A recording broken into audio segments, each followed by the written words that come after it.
y cada uno de ellos tiene una perspectiva muy distinta.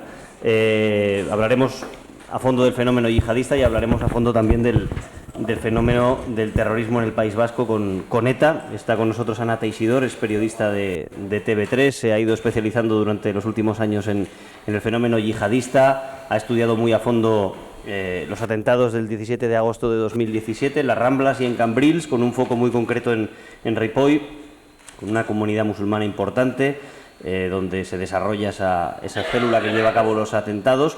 Y ha estudiado no solo lo que ocurrió y las lagunas que han quedado de aquellos ataques, sino también el entorno social, las repercusiones, las consecuencias también políticas que ha dejado aquella herida en esa localidad y en Cataluña.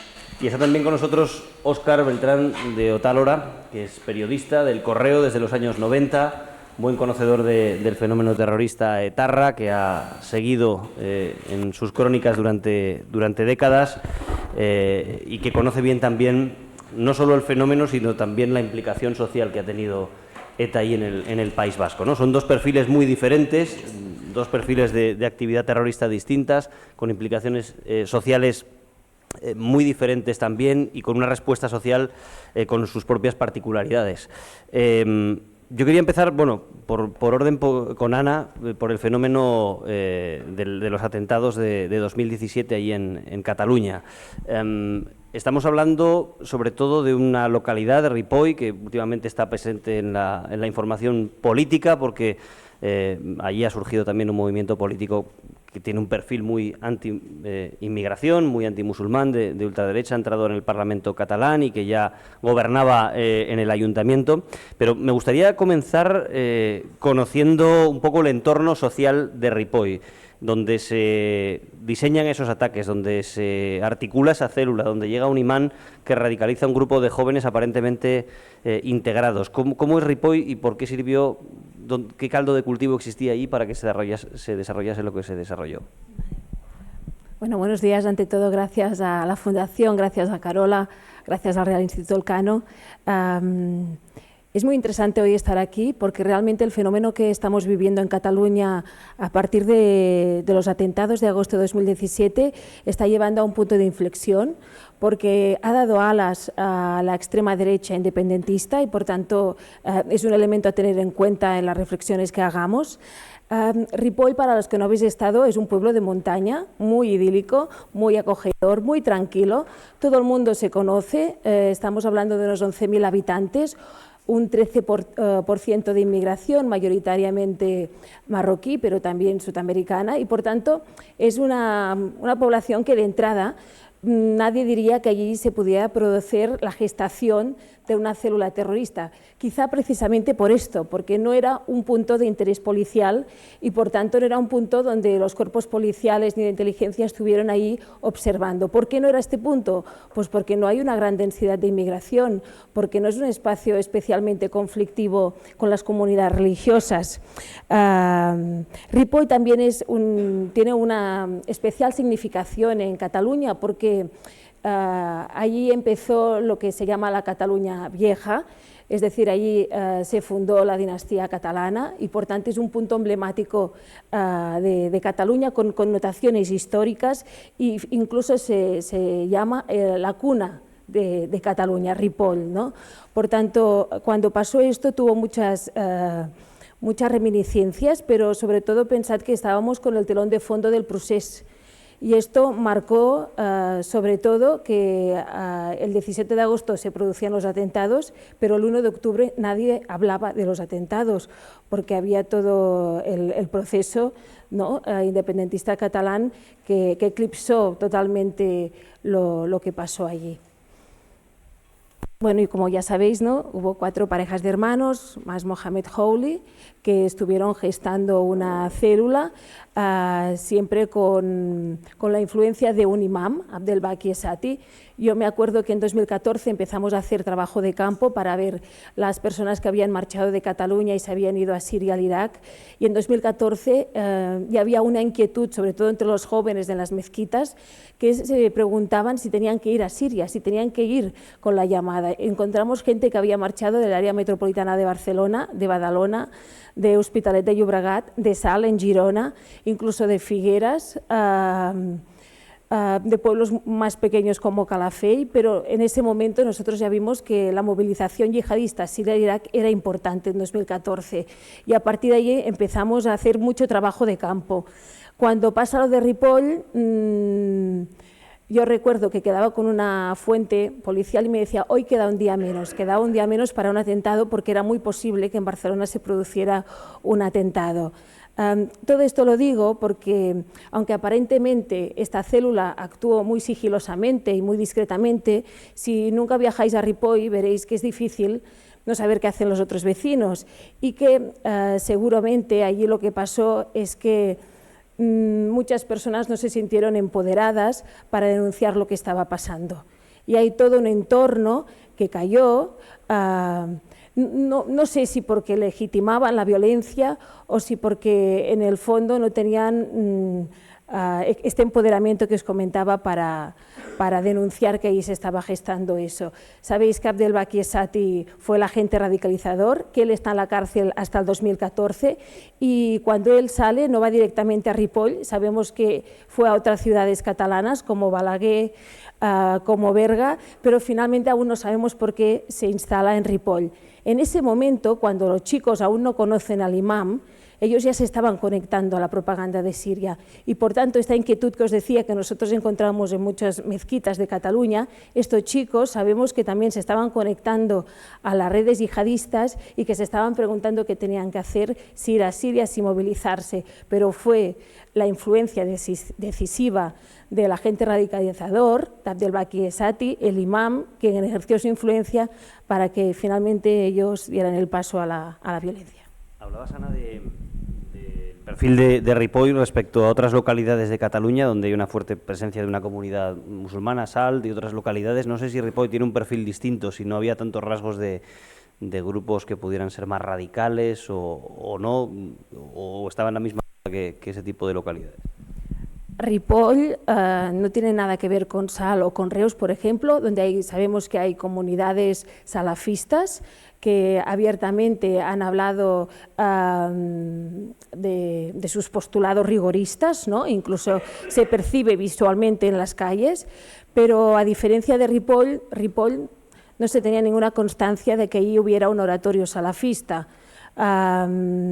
Y como os digo, Ripoll queda lejos de las zonas con más influencia marroquí, con más influencia musulmana y por tanto en ese momento no era de interés policial. Por tanto era más fácil que esto pudiera pasar en Ripoll que en Salt o en Reus, que sabemos que hay todos los cuerpos policiales ahí observando. ¿Tienes la duda además de que el imán, el Sati, pudo llegar a Ripoll con intención de activar una célula sabiendo que había gente en un proceso de radicalización? No sé si eso está demostrado o no, o genera esa posibilidad, esa duda.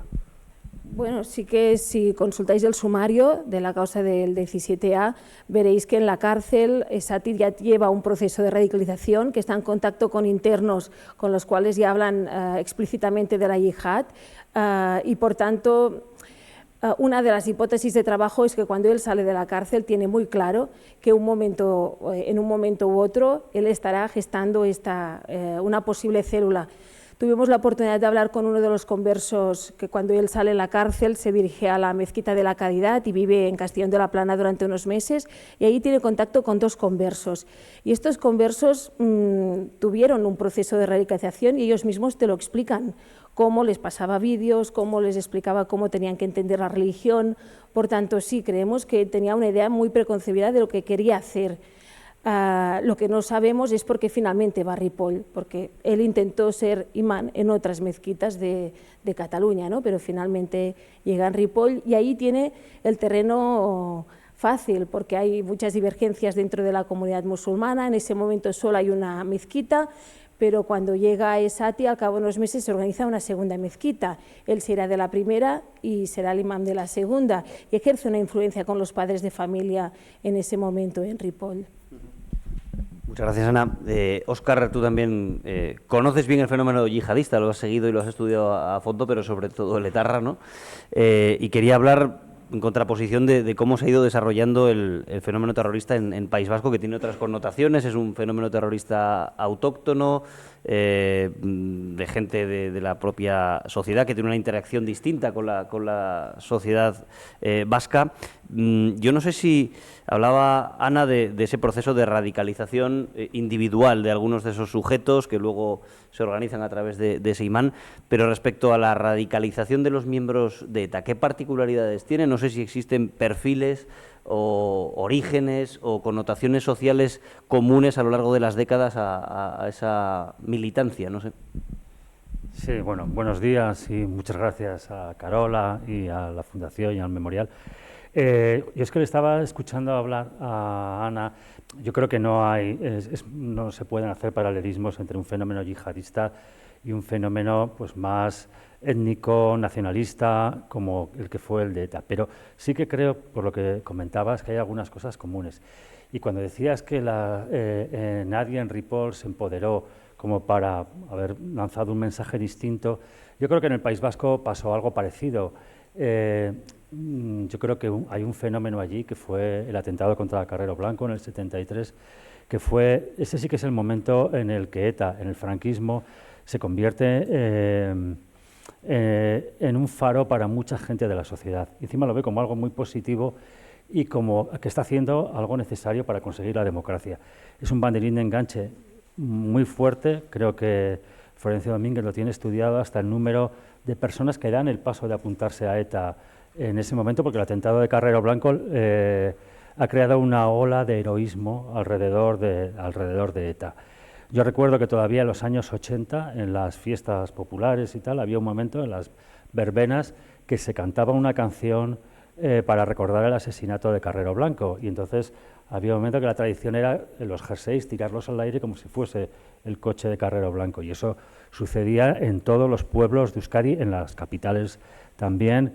Entonces, eso fue un banderín de enganche tremendo. Luego ya la historia, atentados como el de Hipercor, fueron debilitando esa imagen de ETA.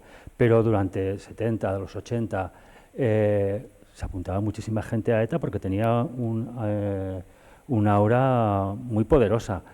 Luego eso se fue debilitando. Yo siempre recuerdo una detención que hace la Ertzaintza de un comando Vizcaya, que creo que era el terrorista que había colocado la bomba que iba a colocar la bomba en el Guggenheim para la inauguración, y es un ertzaina precisamente el que les pilla, hay un tiroteo, matan al ertzaina, a Chema Aguirre, y el terrorista que lo había preparado todo era alguien que había estudiado en Francia, había estudiado en la Sorbona, era un ingeniero informático de una de las grandes empresas de Vizcaya, pero con proyección nacional. Y a mí el ertzaina que le detiene me cuenta que cuando entran en su casa tenía un póster gigante del Che Guevara. Vivían con un rifle en la cama, o sea, con una mentalidad como si estuviesen en los grupos guerrilleros, sandinistas o salvadoreños de los años 70-80. Yo creo que de esa primera oleada se pasa a una ensoñación muy violenta de gente absolutamente fanatizada y que ya no tiene ninguna conexión con la realidad, porque alguien que tiene un nivel de vida bastante alto, con unos ingresos elevados, y que mata por una ensoñación de que está en la guerrilla sandinista, en una de las sociedades más avanzadas en ese momento de España en cuanto a ingresos económicos. Lo que se demuestra es que no vivían absolutamente en la realidad, que el fanatismo les había llevado a esos extremos. Y yo creo que hay esa etapa de ETA a partir de los 90 y tal, en la que se unen elementos que se incorporan a la violencia, elementos que realmente lo que tienen es una relación con la realidad bastante complicada, y en la que se mezcla la política, los mensajes más irredentos que se estaban dando desde sus entornos, el convencimiento, o sea, no de que van a derrotar al Estado, aunque ya se había demostrado que era imposible, Entonces, todo eso crea un caldo de cultivo para que no termine, o sea, tarde bastante en ser derrotada, ¿no? Y Óscar, más allá de esas diferencias de aproximación a lo largo de las décadas de aquellos que quieren formar parte de ETA, ¿cómo ha ido adaptándose la sociedad vasca desde esos primeros momentos, que entiendo también existía una imagen más romántica de la banda terrorista, hasta fases posteriores, incluso ya con atisbos de cierta rebelión, de gestos externos de rechazo, etcétera? ¿Cómo han sido esas décadas y qué fases ves tú en esa respuesta social? Sí, yo, en mi opinión, con Carrero Blanco existe esa fascinación, ese tipo de atentados, es la transición, es la salida de democracia, y cuando ya, sobre todo, ETA militar, empieza la gran ofensiva de los años de plomo, esa simpatía inicial, yo creo que se va transformando en unos sectores sociales que la apoyan, que empiezan a reducirse, y hay un sector social en ese momento, no muy grande, que se enfrenta activamente, pero en la gran mayoría de la sociedad yo creo que lo que impera es el miedo, el decir vamos a pasar desapercibidos y si no hacemos ruido no nos va a tocar a nosotros. ¿Por qué? Porque se está matando sobre todo a policías, a guardias civiles, a militares. Entonces hay una parte de la sociedad que quiere permanecer a un lado. Según ETA va convirtiéndose cada vez en una máquina de crueldad y de asesinatos, hay más gente en la sociedad que cree que eso no puede continuar así. Para mí hay un ejemplo que es el lazo azul, en el que la gente se empieza a poner el lazo azul para protestar por el secuestro de Julio Iglesias, pero también de Aldaya. Entonces, ahí sí que hay un comienzo de una rebelión cívica que la izquierda abertzale corre a apagar. Se dan palizas a gente por llevar el lazo azul, amenazas. Eso es lo que yo creo que la izquierda abertzale no está dispuesto a soportar, que es que es la rebelión social. Ellos hacen todo lo posible por acallar esa rebelión social, que es sobre todo la violencia callejera, la violencia de persecución, y yo creo que cuando ya se evidencia la debilidad de ETA, cuando no paran de detenerse a las cúpulas terroristas, cuando los comandos los detienen en cuanto pisan la frontera al pasar desde Francia, la debilidad hace que mucha más gente reaccione y ya el enfrentamiento, no sé si es la palabra, pero el rechazo y la visibilidad de ese rechazo es evidente y es mayoritario, ¿no? Son, como tú dices, Óscar, perfiles muy distintos, incomparables, pero es verdad que vemos un fenómeno terrorista como el etarra, que quiere tener una trascendencia social o quiere tener un control social a través de la represión, de la intimidación, de sus propios órganos de propaganda, etcétera, a otro como el yihadista que funciona con otras dinámicas, ¿no? Sobre todo en sociedades occidentales. Entiendo, Ana, que se trata más bien de una campaña únicamente de terror, no de convencimiento, no de seducción, ¿no? Hacia el exterior me refiero. En el caso de Ripoll, ¿quieres decir? El apoyo del fenómeno yihadista dentro de sociedades como la nuestra. Bueno, es curioso porque cuando hablas con gente que está radicalizada, ellos esto lo sienten con convicción y con corazón. O sea, cuando hablábamos con gente que se quería ir a Siria, ellos iban porque realmente tenían el sentimiento de que allí se estaba luchando con injusticia en contra de sus hermanos y musulmanes y de su patria, y por tanto consideraban con todas las de la ley que tenían la obligación de ir, pero cuando te lo decían con cabeza y con corazón, no eran deshumanizados, no eran personas deshumanizadas, sino todo lo contrario, y que se acabó la guerra de Siria, pero el califato propiamente, el califato sentimental, aún perdura, ¿no? Es verdad que en 2014 la gente expresaba en las redes sociales que estaba a favor de los postulados yihadistas, o al menos de ir a Siria, y esto lo expresaban, y de aquí que hubo tantas operaciones policiales, sobre todo de enaltecimiento del terrorismo, ¿no?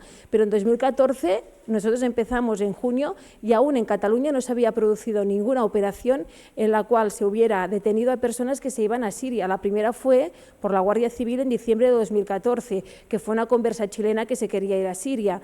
Por tanto, hemos pasado por distintas fases. En ese momento momento aún no había una posición clara de que la gente que se iba podía ser una amenaza cuando volviera, porque estarían adiestrados en situaciones de conflicto en zonas urbanas. Por tanto, que aquí también podían producir estragos, ¿no? Por tanto, creo que hemos pasado distintas fases, pero a medida que se radicalizaba toda la guerra de Siria, todo el mundo tenía claro que irse a Siria, las personas que se iban allí eran una amenaza. Fuimos en 2015 en un pueblecito que se llama Arbúcies, comarca de la Selva, en el interior de Girona, también muy montañoso, muy idílico. Y íbamos a presentar un libro de prensa histórica y le dije al alcalde, estábamos muy con este tema, y le dije al alcalde, alcalde, una pregunta con nota, ¿hay alguien que se haya ido de Siria a Arbúcies? Y dice, sí, una familia. Claro, yo me quedé muy asombrada, ¿no? Porque yo pregunté aquello porque yo estaba muy obsesionada con el tema en ese momento, pero nunca pensé que en Arbúcies una familia de padre, madre, hijos, que estaban aparentemente muy integrados, hablaban catalán más que castellano incluso, el niño iba a fútbol, el padre era el conductor del bus del transporte público, por tanto una familia aparentemente, solo aparentemente muy integrada, y decidieron irse al califato. Finalmente el padre murió, pero la madre y los hijos siguen vivos y están intentando, no sé en este punto ya dónde están, pero estaban intentando volver del califato, y bueno, me consta que el Ministerio de Interior pues estaba trabajando con todo este tema de la gente que está volviendo. Pero os lo digo porque ha habido distintas fases. En primer momento era un orgullo la gente de Siria, y en Facebook colgaba la foto con la vestimenta militar, con la bandera, ¿no? Y de repente en 2016 empezamos que todas estas fotos ya desaparecían de Facebook y que nadie expresaba exactamente lo que quería. Por tanto, es muy difícil saber hasta qué punto hay comprometidos con la causa. A veces hay gente que está dispuesta a enviar un paquete, ¿no? Y hacer esta función logística, pero nunca irán a matar a alguien, ¿no? Pero ya están ayudando y por tanto están legitimando. Y por tanto en este tiempo hemos ido a distintos grados de compromiso con la causa yihadista. A día de hoy, la situación de Ripoll, evidentemente nadie quiere hablar de los terroristas, es un tema tabú. Ni los autóctonos ni los musulmanes hijos de padres inmigrantes, ¿no? Y por tanto estamos viviendo ahí distintas fases de lo que ha supuesto toda la lucha yihadista estos últimos 10 años. ¿Tú ves un punto de inflexión en esos atentados? Quiero decir, hemos visto cómo se ha traducido políticamente el sentimiento anti-inmigración, ¿no? Alianza Catalana, etcétera, pero a nivel de calle, en un sitio como Ripoll o en otras localidades, hay un antes y un después, hay una relación distinta con la comunidad musulmana, se ha roto la convivencia, ¿no? A ver, la primera reacción, como os podéis imaginar, no se alquilaban pisos a familias musulmanas y tampoco se les daba trabajo, aunque esto al final lo han tenido que corregir, porque mucha mano de obra para trabajar en la industria que hay ahora mismo en Ripoll es sobre todo marroquí. Ahí todo el mundo tiene muy claros los apellidos de los terroristas. De Ucabir, por ejemplo, hay muchos Ucabirs, es una familia muy extensa. Los hijos, los hermanos y los sobrinos de los autores materiales de los atentados viven en Ripoll. Solo una familia, la hermana sabéis que había 4 pares de hermanos, pues una hermana de 2 de estos chicos y era prima de otros 2, son los únicos que han marchado con sus hijos, pero porque han encontrado una mejor oportunidad de trabajo en otra provincia de España, pero todos continúan allí. Por tanto, te los encuentras por la calle, es muy presente. En un primer momento sí que en los colegios pues hubo padres que dijeron que no querían que sus hijos se sentaran con niños musulmanes y sobre todo con los parientes de los terroristas. En los aniversarios hubo pintadas, sobre todo para el propietario del locutorio, que en un primer momento lo detuvieron, pero todo ha sido aislado. ¿Qué pasó en un momento dado? Que el primer momento, cuando pasa esto, la gente no se lo creía, ¿vale? No se creían que estos jóvenes que habían estudiado en el instituto, por tanto los profesores, que habían contratado los empresarios, los educadores, no se creían que estos chicos estuvieran implicados en los atentados. Pero hubo un momento que hubo unos vídeos y afortunadamente hubo estos vídeos donde veíamos los terroristas manipulando explosivos en la casa de Alcanar y atacando a los Mossos d'Esquadra, a Conforsa, que es una de las grandes empresas de metalurgia que hay en la zona y que uno de ellos trabajaba allí. Afortunadamente hubo estos vídeos, porque si no la gente no se hubiera creído que estos chicos hubieran tenido este proceso de radicalización. Y esto marcó un antes y un después en Ripoll, irremediablemente, porque aquellos que habían empatizado porque los habían conocido tuvieron que cambiar el discurso. Lo que antes se decía en conversaciones privadas se dijo en conversaciones públicas, ¿no? Que no se querían musulmanes, que se tenía que controlar. Pero, por ejemplo, un apunte, la mezquita, ¿sabéis? Después de Abdelbaki hay 2 comunidades musulmanas y había 2 mezquitas. Pues una de las prioridades de ANUR fue construir una mezquita y que fuera de su propiedad. Por tanto, ANUR ahora tiene una mezquita de más de 400 metros cuadrados para casi 700 fieles y de propiedad. E incluso construyeron con posibilidad de hacer 2 pisos, por tanto los fundamentos mucho más sólidos, con mucha más inversión. Y era como la prioridad de la comunidad musulmana de, para salir adelante, hacer una mezquita mucho mejor que la que tenían, que eran de alquiler. Por tanto, allí ha habido duelo, aún hay duelo, es un tema tabú. El hecho de que haya irrumpido Alianza Catalana como partido de extrema derecha independentista aún ha hecho más daño, porque ha ahondado con todas las heridas y cicatrices que había, porque la comunidad musulmana no interlocuta con el ayuntamiento no interlocuta con esta parte de la población, por tanto esto no puede ir bien de ninguna manera. Pero os pensaréis, ¿es Ripoll que ha votado Alianza Catalana? No, Alianza Catalana ha sido votada por una parte pequeña de Ripoll. El problema ha sido que los otros partidos políticos no se han entendido entre ellos para hacer pactos, porque tenían la mayoría. Y como no se han entendido por rivalidades personalistas entre ellos y de partido, pues ha pasado que ella gobernada como concejal, como alcaldesa, y finalmente en el Parlamento catalán, porque su discurso ha calado, porque es un discurso muy fácil. Yo recuerdo una de las primeras cosas que decía: hay mucha delincuencia, en Ripoll hay mucha delincuencia. Ibas a hablar con el jefe de la policía local y lo primero que te decía: Ripollès, la comarca de Ripollès es una de las comarcas con menos delincuencia de Cataluña. Pero ella hablaba tanto de delincuencia que incluso la gente de Ripoll había pensado que realmente había mucha delincuencia y que tenían que ir seguros. Incluso madre me decía: yo ahora voy a buscar a la niña a la estación porque tengo miedo de que le pase algo, porque mira lo que está diciendo Silvia. Además, Silvia es una persona que conoce todo el pueblo, porque son 11.000 habitantes.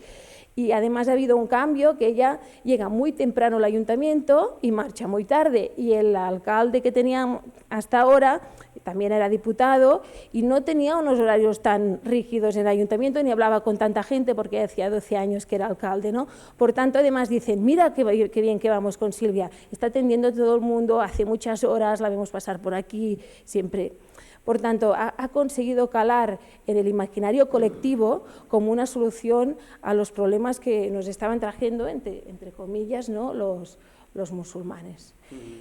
No tenemos datos de gente que haya marchado, pero, por ejemplo, la familia del locutorio, la mujer con los hijos se han vuelto a Marruecos, porque se sentían estigmatizados, se sentían presos de racismo y han preferido, pues, ir a educar a los hijos a Marruecos. Pero de momento son hechos muy aislados.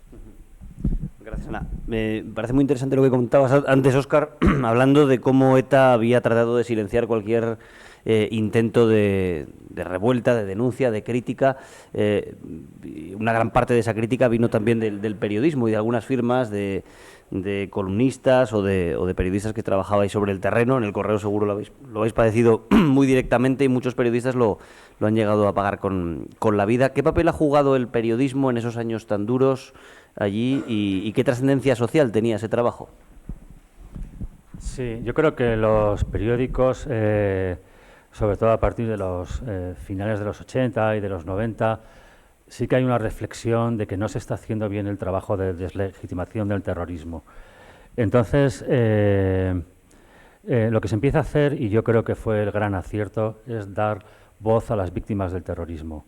O sea, hasta ese momento habían estado en un segundo plano. Yo no creo que habían estado, digamos, tapadas, pero los medios no le habíamos dado la voz que realmente merecían. Y a partir de los, sobre todo de los 90, en nuestro periódico, por ejemplo, en El Correo, eran constantes las entrevistas a las víctimas, darles voz. La AVT había hecho ya también un gran trabajo en ese sentido. Entonces nosotros empezamos a informar del daño que estaba haciendo el terrorismo, dejando que hablasen los propios afectados. Hasta entonces yo creo que se habían producido algunos errores. Uno de ellos era la glorificación de los terroristas, que se hacía de una manera involuntaria. Voy a poner un ejemplo, que es cuando a Urrusolo Sistiaga se le define como el hombre de las 1000 caras, con lo cual se le da una especie de aura de un gran asesino, de alguien muy maquiavélico, capaz de burlar a las fuerzas de seguridad, etcétera. Yo creo que ahí lo estábamos haciendo bastante mal, ¿no? Entonces se le empieza a dar voz a las víctimas. Y se empieza a hacer otra cosa, que es desmontar el mensaje terrorista. A mí siempre me había parecido que tú lees de los antiguos comunicados de ETA, los lees y te das cuenta que era todo una retórica falsa.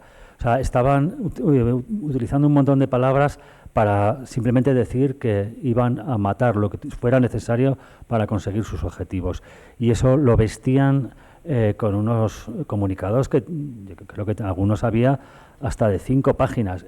Ellos llegan a editar su propia revista, el Zutabe, que la enviaban de manera clandestina, y si tú informabas de una manera simplemente contando lo que aparecía en el Zutabe, le estabas haciendo el juego a ETA, porque el Zutabe era mera propaganda.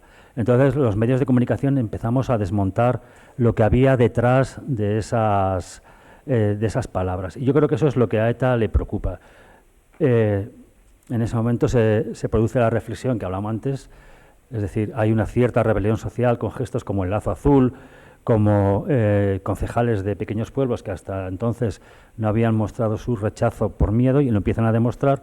Entonces ETA crea lo que llaman la doctrina Oldarchen, la socialización del sufrimiento, que es que todo el mundo que no esté en su órbita es un objetivo. Periodistas, pero también, siempre me acuerdo, la librería Lagun la empiezan a quemar constantemente porque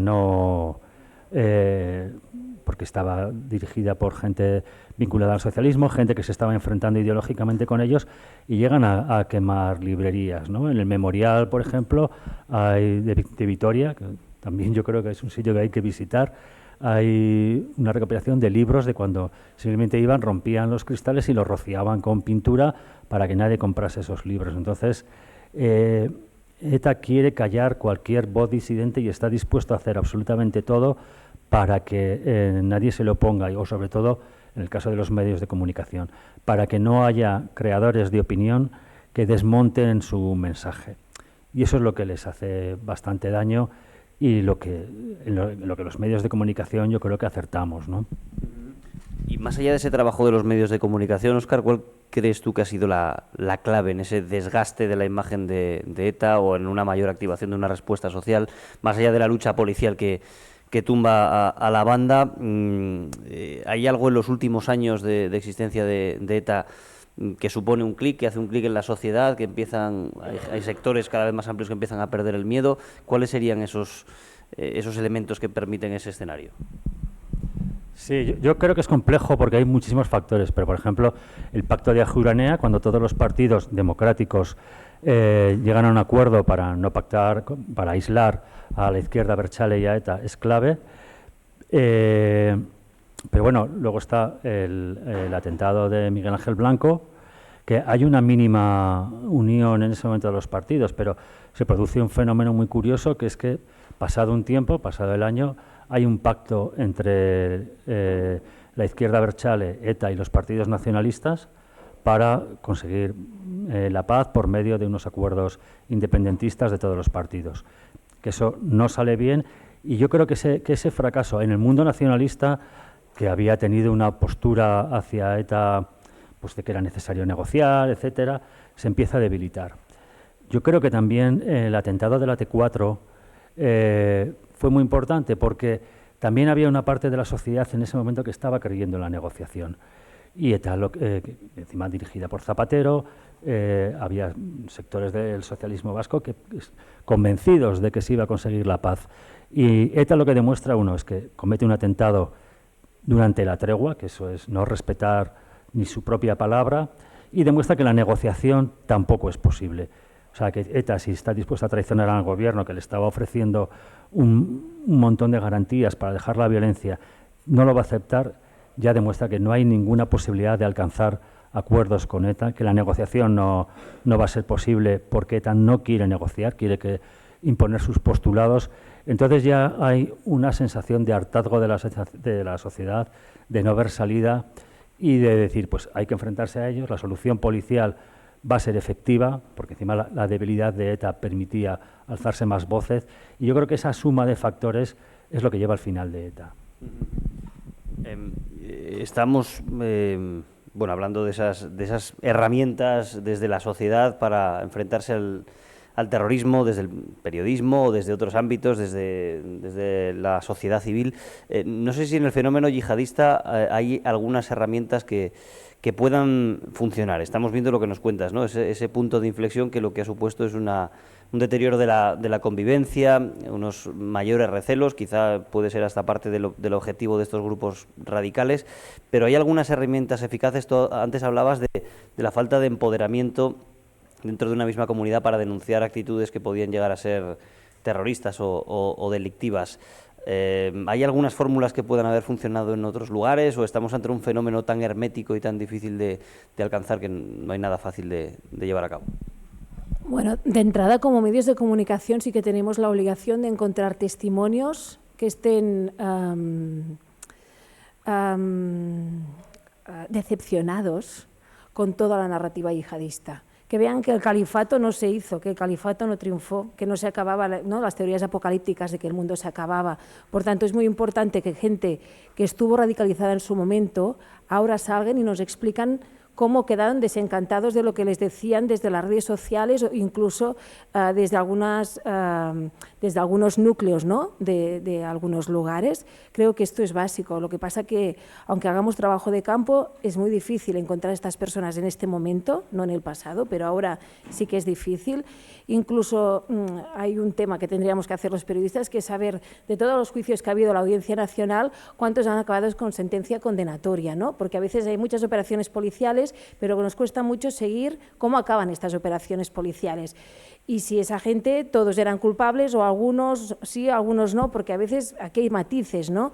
Y es difícil a veces calibrar la participación de algunos individuos, ¿eh?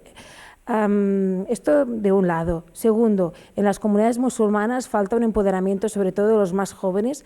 En el caso de Ripoll esto pasó para que denunciaran.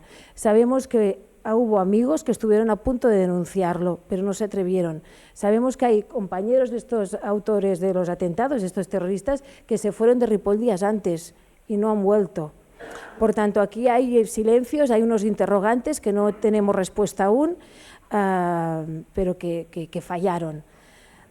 Cuando pasaron los atentados, ni la comunidad musulmana ni tampoco las instituciones locales dieron una respuesta a este entorno de los autores de los atentados. No dieron una respuesta de decir qué ha pasado aquí, cómo es que el imam, que era el referente espiritual de toda la comunidad, se haya vuelto un terrorista y haya empezado a infundir que se había de matar gente, ¿no?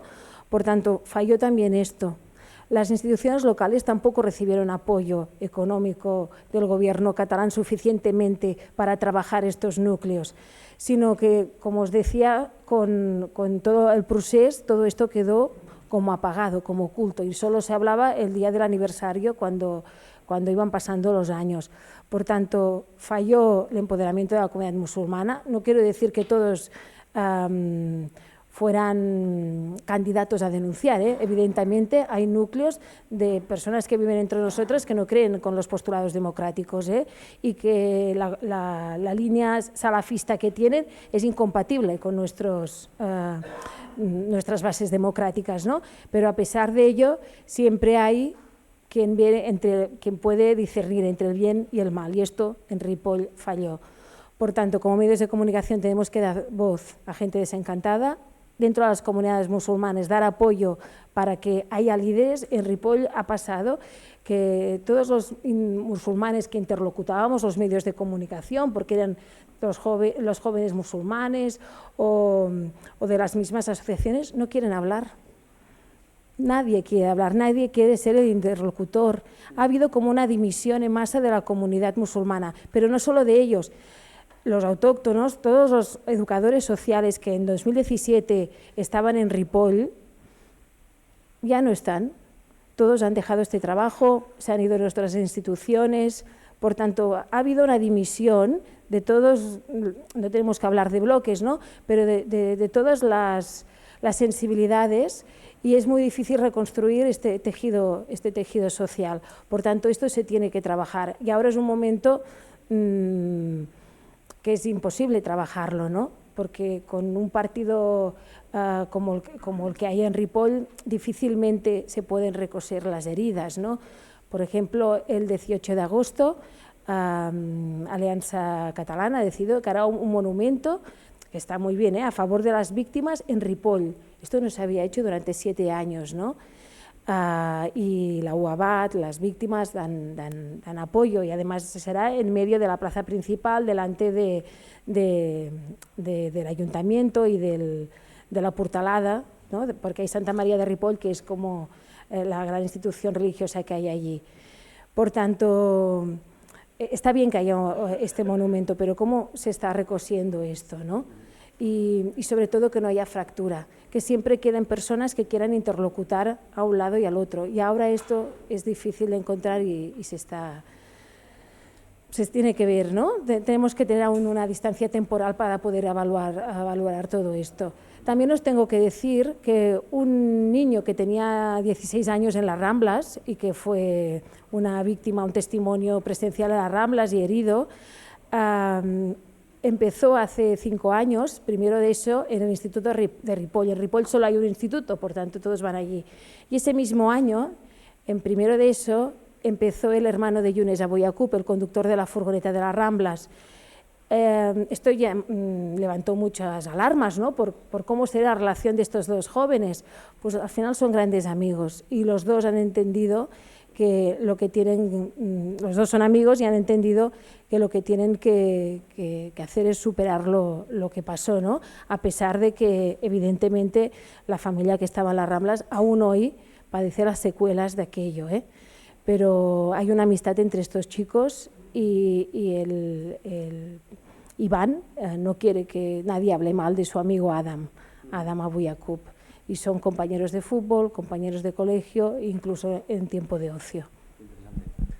Pues vamos a dar tiempo también para alguna pregunta. Antes, brevemente, Óscar, mientras surgen las primeras, quería preguntarte por, digamos, el punto en el que estamos ahora, ¿no? La sociedad vasca, y tú lo decías antes, esto ha ocurrido en una de las regiones más ricas de Europa. Algunos de los perfiles terroristas no son precisamente desarrapados, es gente formada, fanatizada por mil motivos. Viendo todos esos elementos, no sé si está pendiente todavía una reflexión como sociedad de lo que ocurrió, si eso ayudaría también a buscar soluciones de cara al futuro. ¿Cuál es tu opinión sobre esto? Bueno, yo creo que en el País Vasco vivimos como no hemos vivido jamás. Es una situación increíble. Ayer, en distintos lugares de Vizcaya y de Álava, se celebró la victoria de España en la Eurocopa con gente con banderas españolas, y eso hace unos años hubiera sido imposible. Hay una situación mucho más tranquila. Quedan muchísimas cosas sin resolver. Uno de ellos, en mi opinión, es que la izquierda abertzale reconozca el daño causado, que se lo están pidiendo todos los partidos políticos y ellos se niegan. Sin embargo, bueno, tienen el viento de cola electoral, entonces están sorteando perfectamente esa exigencia ética. Quedan, yo creo que muchas cuestiones hacia las víctimas de reconocimiento de lo que fue.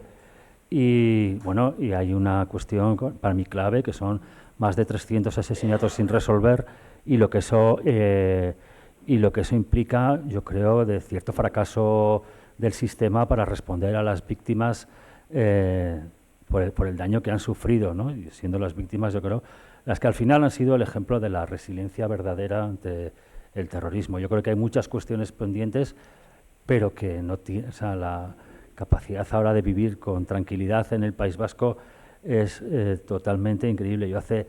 Es una anécdota, pero hace poco me acuerdo que caminaba con un funcionario de prisiones, salíamos de un callejón y había un contenedor que se había desviado y estaba poco cruzado en la acera. Hace unos años eso era un punto de alerta, de decir, oye, han podido colocar una bomba en el contenedor.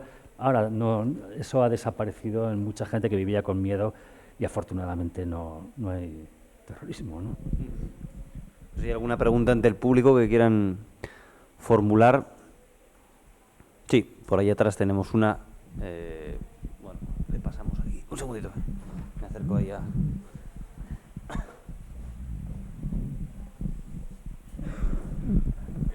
¿Me levanto? Bueno, quisiera hacer una pregunta en relatividad, por ejemplo, tanto a la amenaza de terrorismo en el País Vasco, en cuyo caso también de amenaza yihadista o demás. ¿Ustedes creen que, por ejemplo, los distintos partidos políticos a veces tienen cierto temor a tratar estos temas porque puede repercutir negativamente en sus opciones a ciertas posiciones? ¿Ustedes creen que es negativo? ¿Qué tan negativo es por parte de estos partidos de no tratarlo? Porque luego tienes otros partidos que lo utilizan como metralla para inventarse cualquier mentira, y otros partidos que no quieren tratarlo por temor a perder votos. ¿Cómo ustedes ven la situación como, evidentemente, expertos en los temas?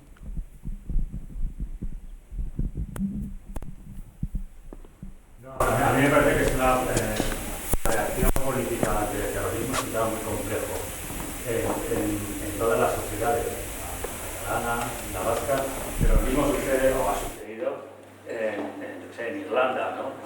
Entonces, lo que sí que se ha visto es que lo único que funciona contra el terrorismo es la unidad política. Es lo único que ofrece ciertas garantías de que la sociedad se sienta empoderada, todos los recursos estén alineados en la derrota del terrorismo o en el fin del terrorismo, una negociación, como sucedió en Irlanda, etc. Sin una unidad política no hay ninguna posibilidad de acabar con el terrorismo. Ayer mismo, cuando se produce el atentado contra Donald Trump, en lo que coinciden tanto Trump como Biden, es que la unidad política es lo único que puede acabar con una situación de violencia. Dicho lo cual, cada partido político tiene su agenda en cada momento histórico, además, ¿no? Porque en el caso del País Vasco, el nacionalismo moderado ha tenido una apuesta tremenda por la negociación, ha llegado a tener pactos con ETA, y ahora el nacionalismo moderado es el que más le está exigiendo a Bildu que condene su pasado.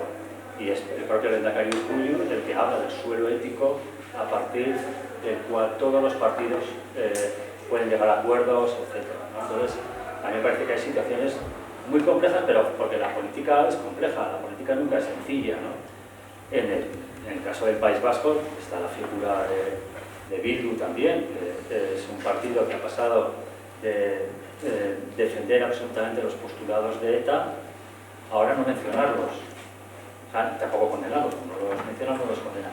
Y las peticiones de condena no las responde, ¿no? Cuando hay cargos que se acaban de incorporar, que no vienen del pasado más o menos de la izquierda Abertzale, que yo creo que no comparten muchos de los postulados que sí comparten gente como los grandes dirigentes históricos que están ahí, ¿no?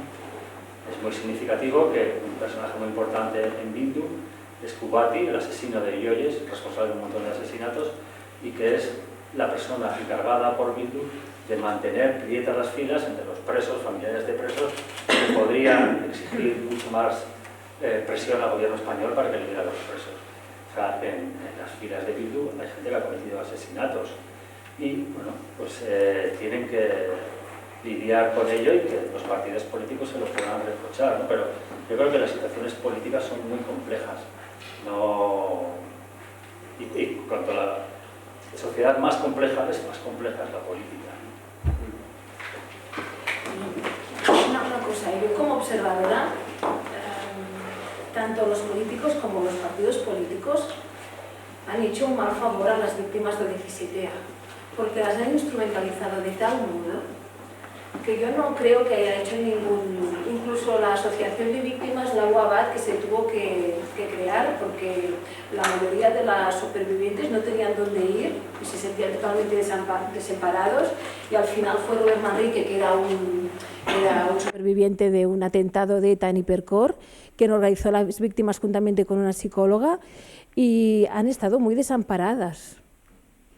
O sea, la gente que se muere en un atentado sí tiene una indemnización económica y un seguimiento psicológico, pero había tantos testimonios presenciales que quizá no tenían los partes de que habían sido heridos, que esta gente ha pasado una travesía en el desierto. Esto de un lado, y del otro, como todos los partidos, independentistas y no independentistas, han utilizado las víctimas a su son, con teorías conspiratorias. Sabéis que en Cataluña hay una parte de la población, hay una parte de la población que cree que el atentado del 17A fue orquestado por el Estado incluso. Y esto tiene un seguimiento, si miráis las redes sociales lo veréis. Y hay algunos partidos que han instrumentalizado todo el dolor de esta gente para sus fines políticos. Y esto es una cosa que se tiene que tener en cuenta. No sé si hay tiempo tampoco para una pregunta más, pero bueno, vamos con la última. Muchísimas gracias. Yo quería hacer una pregunta muy rápida en relación a los atentados de Ripoll, ¿no? Ya has comentado cómo efectivamente en esos grupos donde estos individuos, los autores que finalmente materializaron los atentados, ya expresaban sus ideas y su simpatía, ¿no? por lo que ocurría allá en Siria, el califato, etcétera. Y ahí me interrogo un poco sobre el papel de las familias y también lo que ha comentado el profesor Reinares en la primera intervención sobre estas segundas generaciones. Siempre se habla de la familia, los amigos, los educadores como actores de primera línea en la prevención, ¿no? Para la detección de posibles casos de radicalización, pero es cierto que muchas veces las familias, y lo vimos después de los atentados, claro, de origen marroquí, primeras generaciones, muchas veces son con poca incluso capacidad de hablar español o catalán, en el caso de Ripoll, tenían dificultades para interpretar, o tal vez interpretaban lo que estaba pasando en sus casas de forma diferente a como lo hacían, por ejemplo, otros jóvenes, también de origen marroquí, etcétera, pero que sin embargo ya estaban de alguna manera integrados en la vida occidental y daban interpretación diferente a los cambios que estaban ocurriendo en esos jóvenes que finalmente se implicaron, ¿no? Entonces, ¿cómo podemos cubrir esta brecha que hay en cómo las familias, muchas veces de origen marroquí, pueden interpretar o detectar estos posibles casos, ¿no? Y ya tal vez pedir ayuda, y sin embargo los jóvenes, sus compañeros o equivalentes en edad, etcétera, sí que dan sentido tal vez a esos cambios, pero sin embargo no dan el paso adelante, ¿no? Estas crisis de identidad, estas dificultades que ellos son capaces de interpretar. ¿Cómo podemos cubrir esta brecha y recabar esta información tan necesaria para poder prevenir que otros procesos ocurran en el futuro? Bueno, yo en mi caso vi enseguida que era muy difícil interlocutar con los padres y las madres, porque no hablaban, solo hay un padre que habla un poco español, bueno, hay algunos padres, pero poco, era muy difícil poder establecer una relación, ¿no? Porque sabéis que para los periodistas intentamos con personas que consideramos claves no quedar un día, sino ir quedando con el tiempo para ver si las versiones cambian o no. En mi caso yo vi claramente que los padres y las madres no eran buenas interlocutoras porque necesitábamos un intermediario que traduciera. También pensad que estos padres, la mayoría tienen analfabetismo, vienen de zonas rurales, pero por tanto los interlocutores buenos eran los hermanos y hermanas. Y concretamente una me pareció que era bastante clave porque era la hermana de los dos Ishami y prima de dos Abu Yaqub, y por tanto estaba en el centro. ¿Qué pasa cuando conoces a esta chica? Bueno, yo la estuve observando durante muchos días, ¿no? Porque como vas a una chica y le dices, mira, yo quiero hablar mucho contigo, ¿no? Esta chica no levantaba la cabeza, estaba con un duelo permanente, porque, bueno, os podéis imaginar, ¿no? Es un duelo legítimo pero prohibido, ¿no? Porque son personas que han matado a otras personas, ¿no? Se han muerto pero han matado a otras.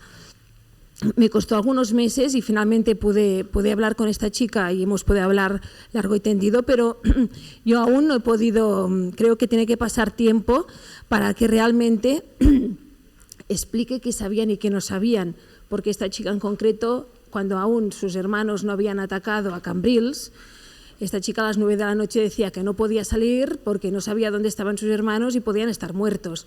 Por tanto, los familiares a día de hoy no han explicado todo lo que vieron, que podría ser muy importante para detectar signos de radicalización en el futuro. Sí que es verdad que con las intervenciones telefónicas pudimos ver que algunas hermanas y algunas madres decían que sus parientes eran mártires, y esto salió a la luz pública y se publicó. Pero yo no sé hasta qué punto esto forma parte del duelo que vivían las semanas posteriores, o realmente había una idea muy clara de la yihad. Es difícil discernir, no hay respuestas binarias de sí o no, si esta gente sabía o no. Lo que es verdad es que ellos no detectaron que se estaba produciendo esto, porque no creo que estos padres quisieran ver a sus hijos muertos y sus fotos en las televisiones y continuar viviendo ahí. Estas familias, la mayoría, algunos de los padres están enfermos, no han podido recuperar su vida normal, están bastante aislados de la misma comunidad. Algunas de las madres incluso hablan un dialecto de Amazic que solo se pueden comunicar con algunas familias, pero no con todas las de Ripoll, y esto ha provocado pues, que haya un cierto aislamiento, ¿no?, de estas familias, aunque aparentemente no pueda verlo. Sí que es verdad que estas familias interlocutan un poco con los profesores de los hermanos, de los sobrinos que quedan, y bien, que es un trabajo pues a fuego lento, y sobre todo para tener perspectiva y ver de aquí de unos... Yo creo que una de las claves será ver cuando estos jóvenes de su entorno, estos hermanos de su entorno sean mucho más mayores, ¿qué nos explican? ¿Qué nos cuentan? Porque ya serán padres también, ¿no? Y quizá harán otras lecturas de esto. Hay un caso de un chico, un primo de uno de los terroristas, que al cabo de unos meses, este chico estuvo muy cerca de los terroristas los últimos meses, ¿no? Y es extraño que él no supiera nada, pero tampoco es una persona que a veces habla demasiado, ¿no? Y tampoco no sabemos si no confiaron con él, porque sería una fisura dentro de la cohesión del grupo. Pero este chico, al cabo de unos meses, él tenía unos 17, 18 años, acabó como un brote psicótico en un centro psiquiátrico y con una depresión muy fuerte. A día de hoy, este chico, que no era delincuente, ya tiene antecedentes, y no sabemos pues, qué evolución seguirá. Pero él ha quedado con muchas preguntas. Sus padres están muy preocupados porque no saben cómo gestionar. Él no quiere hablar de los atentados, no quiere hablar de los amigos muertos, y no saben cómo gestionar pues, el duelo que tienen, ¿no? Y sobre todo que este duelo no se convierta en un acto de violencia en otro momento, ¿no? Evidentemente, como os podéis imaginar, todos los cuerpos policiales tienen los ojos allí, y no me extrañaría que hubiera gente infiltrada o gente pagada, ¿no?, para que esto no volviera a pasar. Pero bueno, es un foco que yo creo que se tiene que tener de especial interés por las fases, ¿no?, que no, en el caso nuestro no conocemos cómo puede evolucionar esto, ¿no? Sí que hay experiencias en Toulouse, en Molenbeek, pero son bastante alejadas aquí. Bueno, muchísimas gracias a todos. Yo creo que ya ha estado muy, muy interesante. Ana, Óscar, os doy las gracias porque realmente han sido testimonios muy esclarecedores y con un grado de conocimiento muy, muy profundo, y os lo agradezco. Creo que ha estado muy interesante. Gracias a todos. Gracias.